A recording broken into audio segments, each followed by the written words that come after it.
Shalom, shalom, bien-aimés dans les Seigneurs. Que l'Éternel vous bénisse partout où vous vous retrouvez. C'est Maman Angèle en notre temps d'édification. Bien-aimés dans les Seigneurs, nous venons d'adorer notre Dieu. Nous avons passé des excellents moments.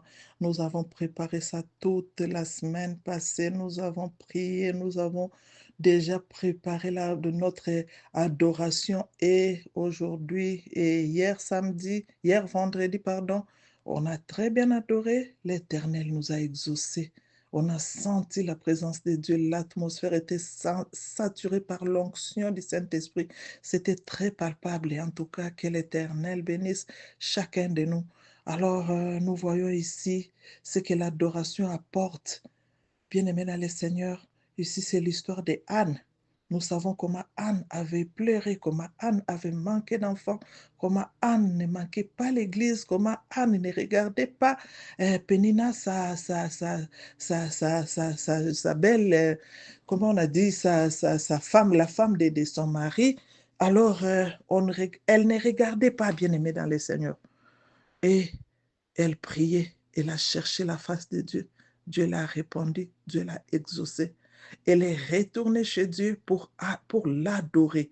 Si nous regardons dans 1 Samuel chapitre 2, verset 1 jusqu'à verset 8 ou 9, même on peut aller, on va voir comment Anne était en train d'adorer Dieu. Nous adorons Dieu pour ce qu'il est. L'adoration nous rapproche de notre Dieu. L'adoration ouvre les portes aux bénédictions. L'adoration, l'Éternel nous parle par l'adoration. L'Éternel descend dans nos prières par l'adoration. L'Éternel s'approche de nous par l'adoration. Bien-aimés, nous nous sommes approchés et il s'est approché aussi. Il est descendu aujourd'hui dans l'adoration. Alors, ce qu'il avait fait à Anne, il a donné à Anne l'enfant. Anne est retournée. Il a adoré. Il a remercié Dieu. Les portes se sont encore ouvertes comme jamais auparavant. Parce que là, après, Anne a eu au total 5 enfants. Donc, Anne a eu d'autres enfants, filles comme garçons. Alors, bien-aimés dans les Seigneurs, c'est pour montrer les bénédictions qui suivent l'adoration. L'adoration, l'Éternel nous écoute. L'Éternel baisse ses yeux. L'Éternel regarde. Parce que l'adoration bouge le trône de Dieu. L'adoration, c'est sa nourriture. Et Dieu est en train de regarder qui est en train de m'adorer là-bas. C'est qui cette personne-là? Dieu regarde et il voit. Oh, c'est ma fille qui n'a pas d'enfant. Oh, c'est mon fils qui n'a pas de travail. Oh, c'est ma fille qui n'est pas dans les mariages. Oh, c'est ma fille là-bas que le mariage est secoué. Non, c'est l'enfant de mon garçon qui est malade. L'Éternel voit, bien-aimé. Nous nous adorons, mais l'Éternel résout nos problèmes. L'Éternel entre dans nos combats. L'Éternel nous donne des victoires. Il est notre Dieu. Il est celui qui descend dans nos adorations, bien-aimés dans les Seigneurs. Alors, je voulais juste nous encourager à savoir que ce que nous avons dit aujourd'hui, ce que nous avons fait aujourd'hui, sachant que nous avons bougé le trône de Dieu. Nous avons bougé le trône de Dieu, bien-aimés dans les Seigneurs. Si Dieu pouvait nous ouvrir tous les yeux, on allait voir ce qui s'est passé dans le monde des ténèbres.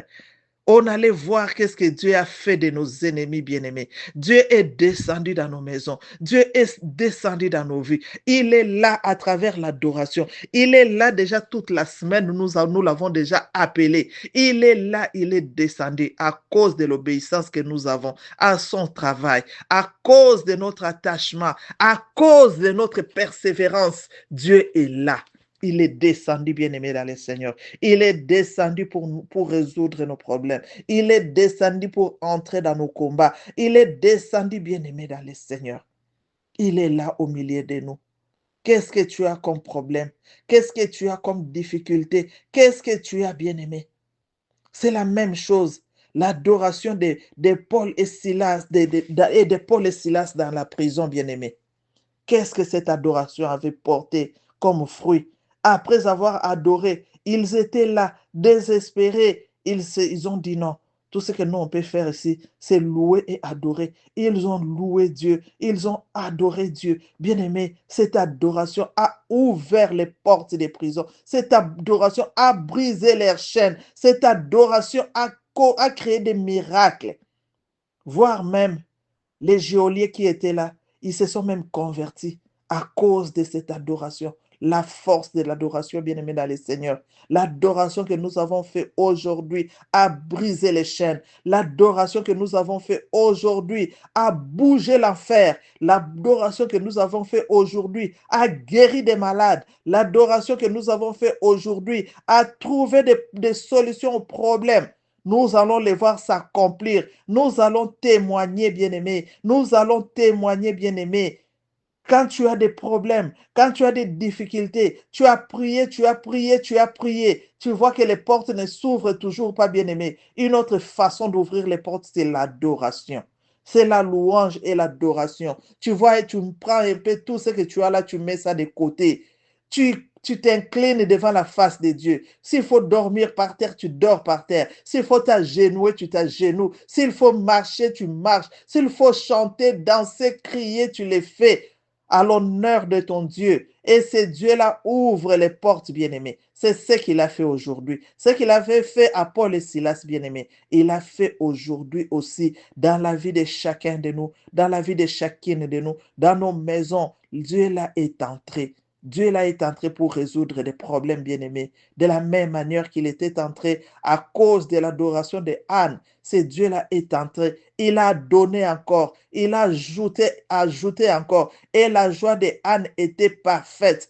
Le fils qui est venu soi-disant en retard, mais c'est lui qu'on a parlé, on a parlé. Et on dit qu'il n'y a eu pas de grands prophètes aussi dans la Bible. Samuel a été parmi des grands prophètes. Samuel a été celui-là qui a oint les premiers rois. Samuel était celui-là que Dieu parlait directement à son peuple, bien-aimé dans le Seigneur. Mais on n'a jamais, on ne connaît même pas le nom des enfants de Pénina, qui étaient beaucoup plus âgés que Samuel. C'est ce que l'adoration apporte. Bien-aimés, je vous encourage, je nous encourage d'être des adorateurs, d'être des adorateurs. Adorons notre Dieu. Adorons-les même avec nos biens si possible. Adore ton Dieu avec tes offrandes, avec tes finances. Adore ton Dieu bien-aimé dans le Seigneur. Adore-les. L'Éternel descend dans l'adoration.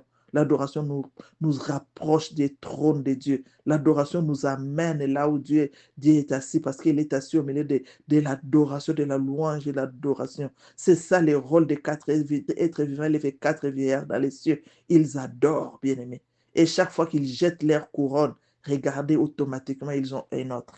Lorsque tu adores ton Dieu, lorsque tu fléchis tes genoux pour adorer, ce Dieu-là ouvre les écluses des cieux, bien-aimés. Ce Dieu-là te fait énormément de bien. Je veux juste nous dire que nous encourageons et essayer de booster notre foi pour savoir que ce qu'on a fait hier vendredi, ça n'a pas été en vain. C'était notre connexion avec notre Dieu. Et Dieu est descendu. Et Dieu nous a fait énormément de bien. Nous le conjuguons au présent, pas au futur. Dieu nous a fait énormément de bien. Nous les verrons s'accomplir dans nos vies et nous allons témoigner. Alors soyez richement bénis. Que l'Éternel fasse encore beaucoup. Nous voulons avoir des témoignages ici. Soyez bénis et bon week-end. Shalom, shalom.